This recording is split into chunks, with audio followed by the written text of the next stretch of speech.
എന്താ അവള് പറയുന്നേ? അപ്പുവായിട്ടുള്ള കമ്പനി തുടരാൻ തന്നെയാണോ അവളുടെ ഉദ്ദേശം? അതിന് അവൾക്ക് അവളുടേതായ ന്യായീകരണങ്ങൾ ഉണ്ട് മുരളിയേട്ടാ. നോ, ഇനി അവളെ എന്തൊക്കെ എങ്ങനെയൊക്കെ ന്യായീകരിക്കാൻ ശ്രമിച്ചാലും അതൊന്നും നമ്മൾ വകവെച്ചു കൊടുക്കുന്ന പ്രശ്നമില്ല. നമ്മൾ എതിർത്താലും അപ്പുവായിട്ടുള്ള കൂട്ടുവിടാൻ അവൾ തയ്യാറല്ലെന്ന്. ആഹാ, എങ്കിൽ അതൊന്ന് അറിഞ്ഞിട്ട് തന്നെ കാര്യം. തന്തയും തള്ളയെ അനുസരിക്കാത്ത മറ്റൊരു അപ്പുവായി വളരാൻ ഞാൻ അവളെ അനുവദിക്കില്ല. മുരളിയേട്ടാ, ഒന്ന് അടങ്ങ്. ദൈവത്തെ ഓർത്ത് ഞാൻ പറയുന്നൊന്ന് കേക്ക്.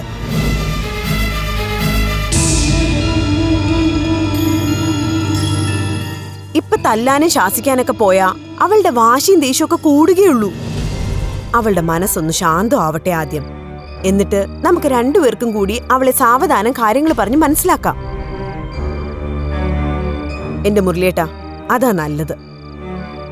അപ്പുവിനോടുള്ള ഇഷ്ടത്തെക്കാളും അവളെ എല്ലാവരും ഒറ്റപ്പെടുത്തുന്നുള്ള സിമ്പതിയാ മാളുവിന്റെ മനസ്സിൽ. അത് മുതലെടുക്കാൻ അപ്പു മാക്സിമം ശ്രമിക്കുന്നുണ്ട്.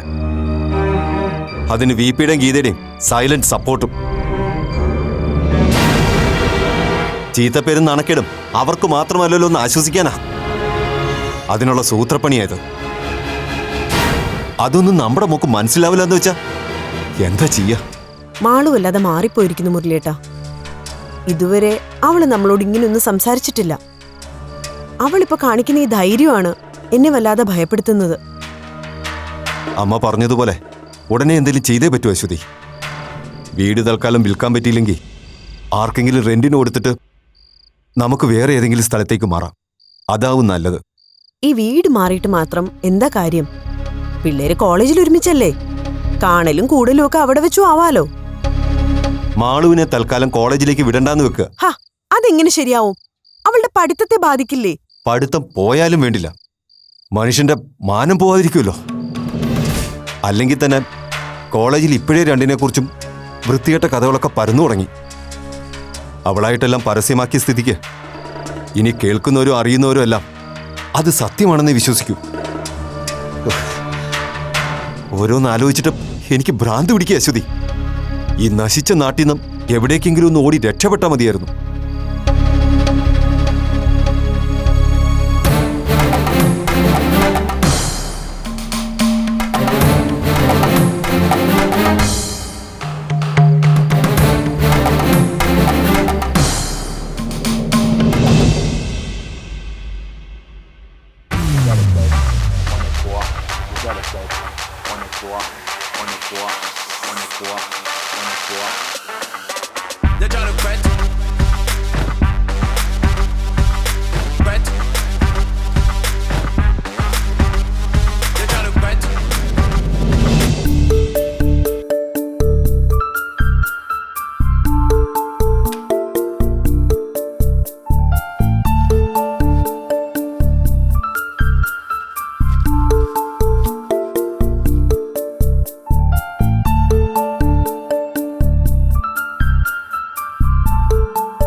എന്റെ ഫോൺ എവിടെ?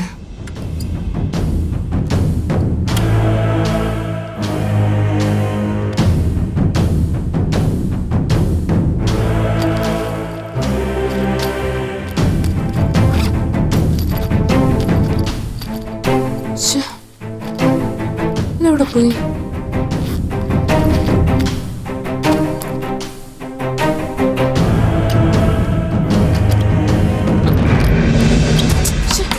ആരാ ഈ റൂം ലോക്ക് ചെയ്ത്? വാതില് തുറക്കാനല്ലേ പറഞ്ഞേ? അച്ഛാ,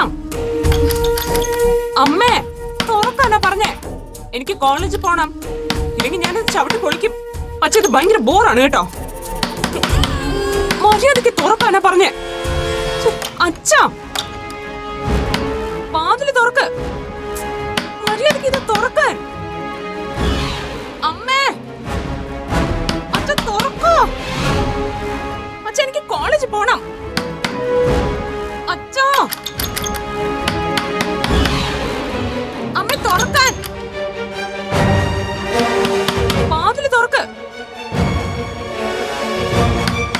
മര്യാദക്ക് ഇത് തുറക്കാൻ. അമ്മേ,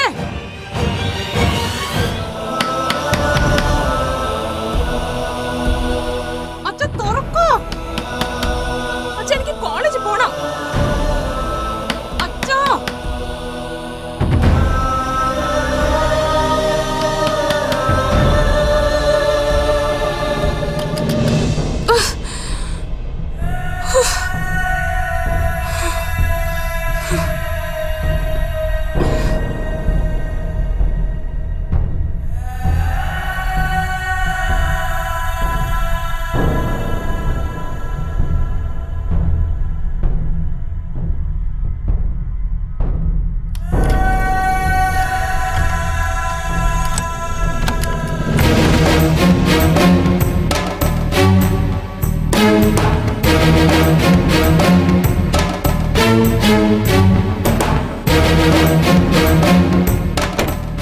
എന്താ നിർത്തിക്കളഞ്ഞത്?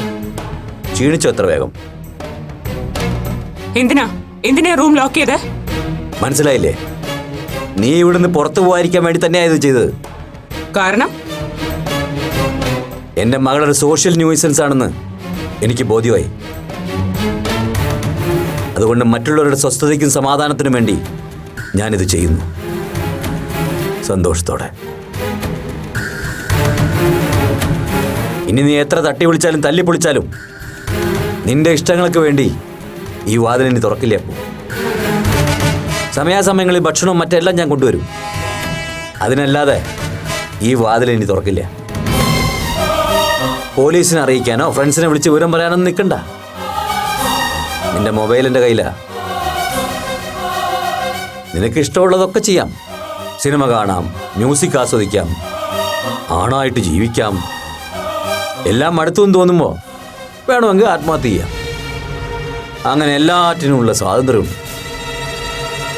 പക്ഷെ അതൊക്കെ ഈ 4 ചുവരിനുള്ളിൽ മാത്രം. പുറത്തേക്ക് ഇനി നിന്നെ വിടില്ല ഞാൻ. അതൊന്ന് നേരിട്ട് അറിയിക്കാൻ വേണ്ടി വന്നതാ.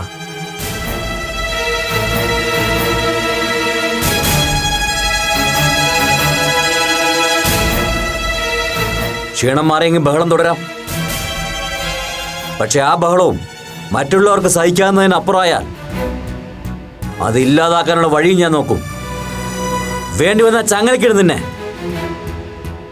എന്തിനും തയ്യാറായി തന്നെയാ ഞാൻ. Excuse me,